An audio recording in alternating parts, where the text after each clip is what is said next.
আসসালামু আলাইকুম সবাইকে, ওয়েলকাম টু মাই চ্যানেল। প্রবাসে বসে আজকে আপনাদের জন্য নিয়ে আসলাম আরও একটা মজার রেসিপি। ঝাল ঝাল শুটকি প্রেমীরা আজকের ভিডিওটা একদম মিস করবেন না। আজকে বানাচ্ছি মুখে লেগে থাকার মতো সুরমা মাছের শুটকি ভুনা। সুরমা মাছের শুটকি যদি এইভাবে ভুনা করে না খেয়ে থাকেন তাহলে জীবনের একটা অসাধারণ স্বাদ এখনও মিস করছেন। আজ দেখুন ধাপে ধাপে পারফেক্ট শুটকি ভুনার গোপন রেসিপি। এই শুটকি ভুনাটা একটু স্পেশাল হবে কারণ এটা আমাদের দেশের সাধারণ শুটকি মাছের মতো না, এটা মালয়েশিয়ান ওয়েতে বানানো শুটকি মাছ, যার জন্য এই মাছের ফ্লেভারটা কিন্তু আরও অনেক কড়া এবং আরও অনেক বেশি টেস্টি হবে। তাহলে চলুন শুরু করা যাক রান্না। তার জন্য আমরা প্রথমে প্রয়োজনীয় উপকরণগুলো চলুন রেডি করে নিই। রান্নাটা করার জন্য এখানে আমরা একটা সুরমা মাছ নিয়েছি। মাছটাকে মালয়েশিয়ানরা ইকান ট্যাঙ্গেরি বলে এবং ইংরেজিতে স্প্যানিশ ম্যাকেরেল। এটা কিন্তু শুটকি মাছ, কিন্তু অনেকটা আমাদের দেশে ইলিশ মাছটা যেভাবে লবণ দিয়ে প্রসেসিং করে নোনা মাছ তৈরি করা হয়, এই মাছটা ওইভাবে প্রসেস করা, যার জন্য মাছটা কিন্তু খুবই ফ্লেভারফুল এবং রান্নার পরে খুবই টেস্টি হয়। অনেকটা নোনা মাছটা শুটকি মাছের মতো করে ভুনা করলে যেরকম টেস্ট আসে, এই মাছটা ভুনা করলে কিন্তু একদম ইলিশের মতো এরকম একটা ফ্লেভার পাওয়া যায়। রান্নাটা করার জন্য এখানে আমরা 3টা মিডিয়াম সাইজের পেঁয়াজ কুচি নিয়েছি, একটা রসুন ছিলে, রসুনটা বড় বড় করে কেটে নিয়েছি, আদা বাটা নিয়েছি 1 টেবিল স্পুন, রসুন বাটা নিয়েছি 1.5 টেবিল স্পুন পরিমাণ, রসুনটা আমরা একটু বেশিই দিব শুটকি ভুনার জন্য, এবং কাঁচামরিচ আমরা বেটে নিয়েছি 25 থেকে 30টা। যেহেতু শুটকি ভুনাটা আমরা ঝাল ঝাল করে করব, তার জন্য মরিচটা আমরা একটু বেশিই দিয়েছি। মরিচটা আপনারা আপনাদের স্বাদ মতো ইউজ করতে পারেন। সুরমা মাছটা আমরা ছোট ছোট করে কেটে নিয়েছি। এখন আমরা গরম পানি দিয়ে মাছটা ভিজিয়ে রাখবো 10 থেকে 15 মিনিট, তারপরে মাছটা আমরা ভালো করে ধুয়ে নিব। এখন আমরা একটা পাতিলের মধ্যে দিয়ে দিব তেল, দিয়ে তেলটা গরম হওয়া পর্যন্ত আমরা অপেক্ষা করব। তেলটা গরম হয়ে গেছে, এখন আমরা দিয়ে দিব পেঁয়াজ কুচি। পেঁয়াজটা আমরা এই তেলের মধ্যে একটু ভেজে নিব। পেঁয়াজটা কিন্তু আমরা অতিরিক্ত কড়া করে ভাজবো না, জাস্ট পেঁয়াজটা একটু নেড়ে নেড়ে ভেজে নিব যতক্ষণ না পেঁয়াজটা হালকা একটু নরম হয়ে আসে। পেঁয়াজটা কিন্তু হালকা একটু নরম হয়ে আসছে। দিয়ে দিব রসুন বাটা, দিয়ে দিব আদা বাটা এবং দিয়ে দিব কাঁচামরিচ বাটা। দিয়ে আদা রসুনটা পেঁয়াজের সাথে এখন আমরা একটু ভেজে নিব।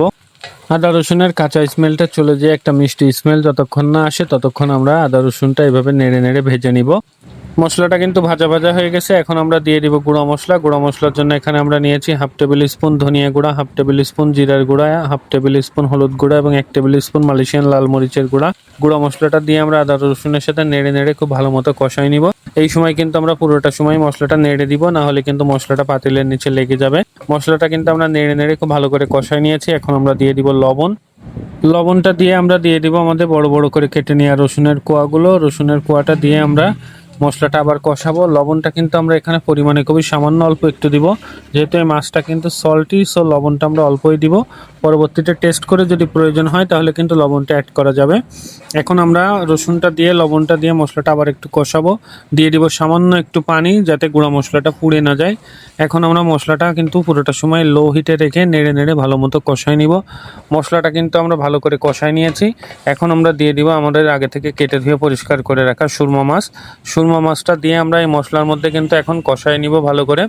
এই শুটকি মাছটা কিন্তু যত ভালো কষানো হবে শুটকি মাছটা খেতে কিন্তু তত বেশি টেস্ট হবে। এই রান্নাটা কিন্তু আমরা পুরোটা সময় এরকমভাবে লো হিটে করব এবং এটাতে কিন্তু আমরা কোনো পানি অ্যাড করব না।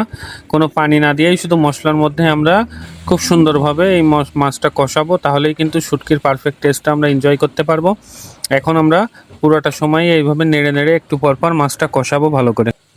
আমরা কিন্তু অফ ক্যামেরায় আরও 4-5 মিনিট ধরে শুটকি মাছটা ভালো মতো কষাই নিয়েছি। এখন আমরা দিয়ে দিব 5 থেকে 7টা আস্ত কাঁচামরিচ। আস্ত কাঁচামরিচটা দিলে কিন্তু শুটকি ভুনার মধ্যে খুব সুন্দর একটা ফ্লেভার তৈরি হবে। কাঁচামরিচটা দিয়ে আমরা মশলার সাথে আবার একটু শুটকি মাছটা ভালো করে নেড়ে নেড়ে কষাই নিব। রেসিপিটা যদি ভালো লাগে তাহলে আপনারাও এইভাবে সুরমা মাছের শুটকি রান্না করে দেখবেন, অসাধারণ টেস্ট হবে কিন্তু খেতে। আমাদের শুটকি ভুনাটা কিন্তু অলমোস্ট হয়ে গেছে। দেখুন মশলার থেকে কিন্তু তেলটা ছেড়ে দিতে শুরু করেছে এবং কালারটা দেখুন, কালারটা দেখেই কিন্তু ক্ষুধা দ্বিগুণ হয়ে যাবে।